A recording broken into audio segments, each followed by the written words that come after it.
in the automotive world, the Hyundai Equus. Remove the badges from this car and your neighbors will swear you bought a Mercedes S-Class or a Bentley. Hyundai didn't cut corners here. They built this car specifically to go head-to-head with the Germans. The problem was the price was too high, so almost no one bought it. Today, you can find examples for around $11,000, and here's exactly why it deserves a spot on this list. Under the hood is the 5.0-liter TAO V8, delivering 429 horsepower. It's naturally aspirated. No turbo, no supercharger, nothing extra to brake. It's widely considered one of the most reliable V8s ever made. Inside, you'll find things that still seem absurd at this price. A refrigerator in the center console, fully reclining rear seats, and air suspension. And here's the warning you need to hear. The air suspension will fail. At some point, you'll face it, about $500 per corner to fix when the components wear out. And honestly, for a V8 luxury limousine that costs less than a Toyota Corolla, that kind of maintenance is something I'm perfectly fine with. If you want to feel like you're driving top-tier executive transport, smooth, fast, and quietly intimidating, you buy an Audi A8, specifically the D4 generation. This car uses an aluminum structure, which means it's lighter than steel, stronger than steel, and immune to rust. That alone puts it on another level compared to most cars in this price range. Now, let's talk about fear. Most people are terrified of used Audis, especially ones with V8 engines. And to be fair, they're not completely wrong. These V8s can be absolute nightmares when something goes wrong. But here's the insider trick, the detail that changes everything. You don't buy the V8, you buy the 3.0. It's a supercharged V6, not turbocharged, and that difference matters. It's the same engine used in the Audi S4. It's proven, tunable, and most importantly, reliable when properly maintained.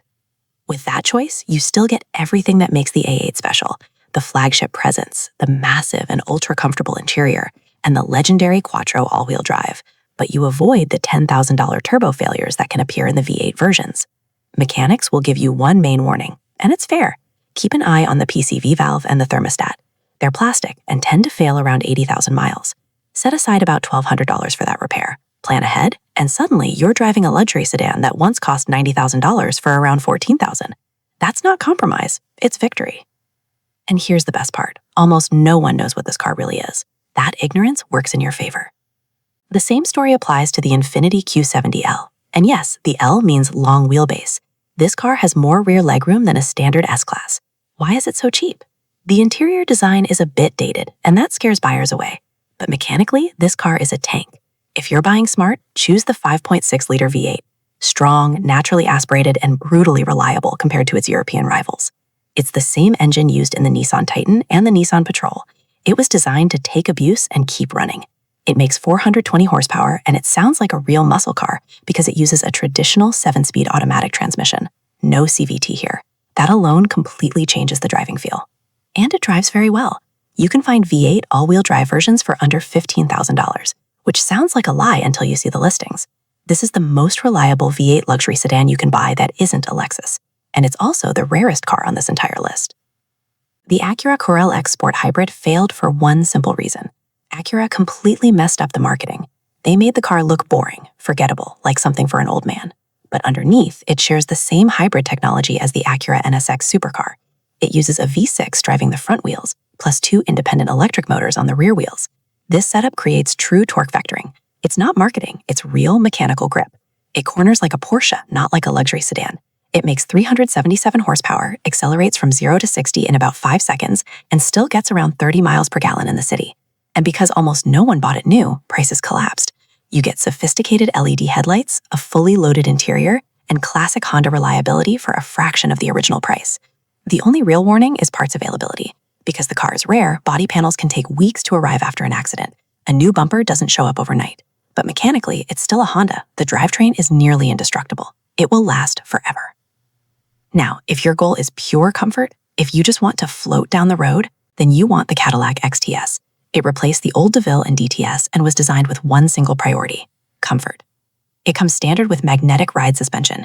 It's the same technology Ferrari uses. It reads the road thousands of times per second and adjusts the dampers instantly. Under the hood is a 3.6-liter V6. It's not exciting, but it's reliable, affordable, and cheap to repair.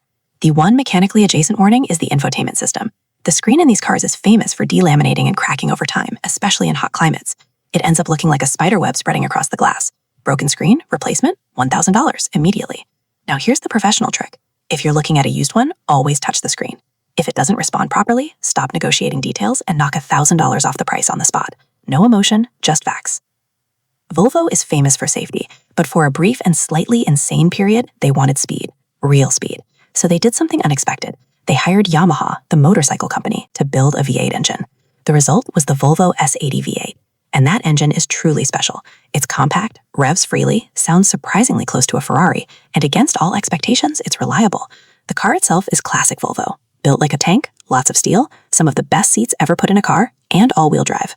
Today, these cars are absurdly cheap, often under $8,000, simply because people are afraid of European V8s. Here's the warning before you buy. Because the engine is large, Volvo hid the alternator deep in the engine bay. Replacing it is a brutal job, a true labor nightmare. But once it's done, you're left with a 311 horsepower sleeper that's safer than almost anything else sharing the road with you. Buying a cheap used BMW is usually financial suicide. Usually, but there is one very specific exception, the 2011 BMW 528i. You need the 2011 model year, and there's a very precise reason. It's the last year BMW used the N52 inline-six engine. No turbos, no direct injection, just a naturally aspirated, overbuilt engine widely considered one of the most reliable BMW has made in the modern era. In 2012, they switched to the turbocharged four-cylinder N20, an engine I've described as a plastic grenade waiting to explode. The 2011 F10 chassis gives you the modern look, the premium interior, and the old-school reliable engine. It looks like a $30,000 car, but you can find good examples for around $9,000. That's the sweet spot. We mentioned the next one briefly earlier, but now it deserves a deeper look because the value has dropped even more. The Lincoln Continental. This car didn't fail because it was bad. It failed because everyone stopped buying sedans and ran towards SUVs. Their loss is your gain, and bigger than most people realize. Some rare black label versions even have suicide rear doors that open like a Rolls Royce. But even the standard version already feels special in unexpected ways. The door handles are hidden in the chrome trim, keeping the exterior clean and elegant. Inside, the seats adjust in 30 different ways, quietly molding to your body. And here's the twist. It's basically a Ford Taurus. Parts are everywhere, repairs are cheap, any competent mechanic will work on it without hesitation. These cars cost around $70,000 when new. Today, you can find good examples for around $16,000. That's roughly an 80% drop in value for a car that still looks modern, still drives strong, and still delivers real long-distance comfort. Ask any experienced taxi driver in Germany what the best car ever made is, and many will give you the same answer. The Mercedes E-Class W212, especially the post-facelift models. From 2014 to 2016, it was the last era when Mercedes engineered cars to a standard, not to a spreadsheet. Under the hood is the naturally aspirated M276 V6, an engine known for being nearly indestructible. The interior materials age like iron. The leather holds up, the buttons stay firm, and the doors close with that heavy, confident thud that newer models simply don't have anymore. Mechanics say there's only one real issue to watch for. The wood trim on the dashboard can fade if the car sits in direct sunlight for long periods. That's it. That's the horror story. No catastrophic failures, nothing hidden waiting to financially destroy you. Today, you can buy a spotless E350 for around $12,000. It still commands respect at any valet, and there's a good chance it will outlast a brand new $80,000 E-Class. And then we arrive at the king of value, the Lexus LS460. We've talked about the older LS430 before, but the LS460 is faster, larger, and much more modern visually. It uses a 4.6-liter V8 with around 480 horsepower, delivered with absolute smoothness. At 100 miles per hour, it's practically silent. It has soft closed doors, a heated steering wheel, and radar cruise control that still impresses today. Now, the mechanical warnings. It's a heavy car. Around 60,000 miles, it tends to wear out front suspension bushings and control arms. That repair can cost around $2,000. You also need to check the brake actuator. If you hear clicking when pressing the pedal, it's nearing the end. Even accounting for those repairs, you're still driving a luxury sedan that once cost $90,000 for around $12,000. It's the closest thing to a private jet you can buy for the road.